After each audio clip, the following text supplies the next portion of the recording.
నేను కూడా మీలాగే మన తలసీమియా పేషెంట్స్ కోసం నేను కూడా ప్రత్యేకించి ఈ రోజున ఎన్టీఆర్ ట్రస్ట్కి ఈ మధ్యన ఎక్కువ డబ్బులు ఖర్చు అయిపోయినాయి కాబట్టి ఒక 50 లక్షలు విరాళం ఈరోజు నేను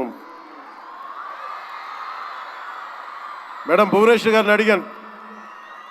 మా వాళ్ళ చేత అడిగిస్తే టికెట్ కొందామంటే 1500 రూపాయలు పెట్టి అక్కర్లేదు, మీరు కొనక్కర్లేదు అంటే నాకు మీరందరూ డబ్బులతో కొనొచ్చారు, నేను కూడా డబ్బులతో కాకుండా పుట్టిన వస్తే చాలా గిల్టీగా అనిపించింది. అందుకని భువనేశ్వరి మేడంకి నేను త్వరలోనే ఒక 50 లక్షల రూపాయలు తలసీమియా పేషెంట్స్ కోసం ప్రత్యేకించి పంపిస్తానని తెలియజేసుకుంటూ మీ అందరికీ నా ధన్యవాదాలు తెలియజేసుకుంటూ మరోమారు ఈ కార్యక్రమానికి నన్ను ఆహ్వానించిన మేడం భువనేశ్వరి గారికి, అలాగే గౌరవ ముఖ్యమంత్రి శ్రీ నారా చంద్రబాబు నాయుడు గారికి, అలాగే పద్మభూషణ్ బాలకృష్ణ గారికి, నందమూరి బాలకృష్ణ గారికి,